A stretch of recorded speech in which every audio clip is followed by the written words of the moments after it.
Senhor presidente, senhoras e senhores senadores, obrigada pela condução, pelo reconhecimento. Peço desculpas também ao senador, involuntária. Mas, senhor presidente, senhoras e senhores senadores, eu ocupei a tribuna ontem e volto a fazê-lo hoje aqui para tratar de uma mesma questão que vai virar um bordão nesta casa, que é a atitude do Banco do Brasil em não liberar os recursos que foram já publicados no Diário Oficial, já assinados pelo presidente do Banco do Brasil e pelo governador do estado da Bahia, no empréstimo de 600 milhões, resultante da negociação feita pelos governadores com este presidente da República, que aí está, cheio de denúncias, mas que aqui negociou com o Senado Federal a aprovação, os seus líderes, da negociação das dívidas dos estados. E como esta negociação e esta legislação não beneficiava os estados do Nordeste brasileiro, em especial, porque somos pobres, mas cumprimos o nosso dever de ofício dentro de casa e temos uma boa saúde fiscal, exatamente por esta razão, foi prometido aos senhores governadores uma contrapartida da criação de crédito com empréstimos no Banco do Brasil para vir a socorrer as dificuldades de investimento dos estados nordestinos, que todos eles, como a maioria dos estados brasileiros, perdem receita. Esse acordo foi feito, foi publicado no Diário Oficial da União,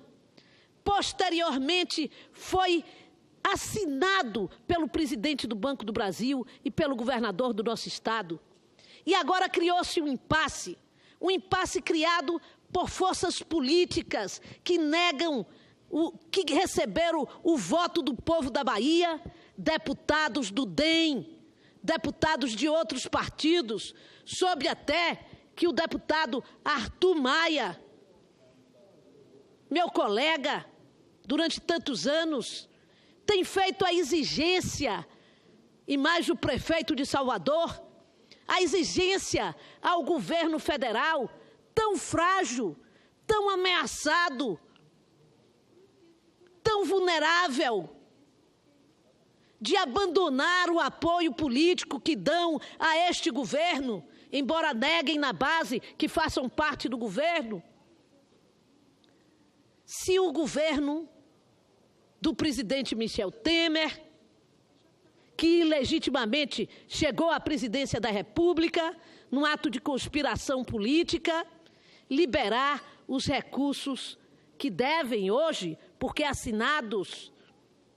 ao governo da Bahia, para investimento em infraestrutura e em ações de diversa natureza em nosso estado. Nós não vamos aceitar isto. Um governo que se desmancha a cada dia. Hoje, quem assistiu ao noticiário televisivo de todas as redes de comunicação não teve outro assunto que não as novas delações que fragilizam mais e mais o presidente da República. E este presidente, que vai se tornando cada vez mais refém da Câmara dos Deputados e dos seus interesses mais mesquinhos, hoje se coloca absolutamente servil ao interesse daqueles que na Bahia querem impedir o crescimento e a melhoria das condições de vida do povo baiano, impedindo que o Estado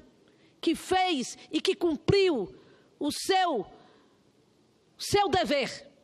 O Estado da Bahia, senhoras e senhores senadores, não sei se o Estado de todos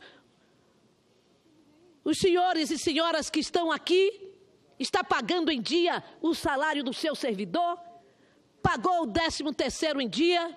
mantém investimentos importantes no Estado, como que nós fizemos na segunda-feira, entregando 4 novas estações de metrô em Salvador, finalizando 29 quilômetros dos 42 que nós chegaremos ao final do governo de 2018, entregando ao povo da Bahia um sistema de mobilidade urbana moderno, que conseguiu se viabilizar por uma decisão de governo que criou um formato de parceria pública e privada capaz de impedir que nós tivéssemos qualquer colapso para dar continuidade àquela obra de tamanha importância para a população de Salvador e de todo o estado da Bahia. Portanto, senhor presidente, a bancada da Bahia, unida nesta casa, continuará fazendo uma oposição que crescerá de tom a cada dia, enquanto nós não vermos resolvida esta questão que diz respeito à liberação de recursos para o governo do estado da Bahia. Todos os compromissos foram mantidos. Este Senado Federal aprovou a liberação dos recursos, inexplicavelmente, através da Secretaria Institucional do Governo, através da decisão política, vem se sabotando os interesses dos baianos aqui. É por isso que eu digo, senhor presidente, governos ilegítimos, governos que não têm apoio popular, governos que estão fragilizados porque não têm condição mais de governar, viram reféns de interesses mesquinhos e particulares. E é por isso que nós exigimos que os recursos para a Bahia sejam liberados. Mas, senhor presidente, senhoras e senhores senadores, esses 2 minutos e meio que me restam, eu quero ter a satisfação de registrar aqui o debate que nós realizamos ontem para discutir uma PEC da minha autoria, não foi com o objetivo de discutir só a PEC, e que tivemos aqui a possibilidade de ter, como integrante desse debate, da importância da continuidade do Fundeb no Brasil, a participação do ex-ministro da Educação e ex-prefeito de São Paulo, Fernando Haddad. A nossa PEC, senador Cristóvão, prevê que além da manutenção do Fundeb, tirando da disposição transitória e colocamos no texto constitucional, já que você tem uma política de gastos públicos, uma política macroeconômica que foi colocada na Constituição e que excetuou os gastos do Fundeb, a importância que nós temos de impedir que o Fundeb acabe em 2020 fez com que nós pudéssemos trazer para esta casa uma PEC que propõe a manutenção, a permanência do Fundeb, avançando, transformando, fazendo com que a política de interiorização da educação, que fortalece a presença hoje da educação, o crescimento da educação básica em todas as regiões, inclusive nas regiões mais frágeis economicamente, como o Norte, como o Nordeste, e que tenha o aumento da participação da União. A participação da União no Fundeb hoje está de, no mínimo, 10%, não menos que 10%. Na nossa PEC, nós propomos que, ao longo de 6 anos, esta participação cresça para 50%, fazendo com que o fundo, nesse período, a partir da implantação da PEC,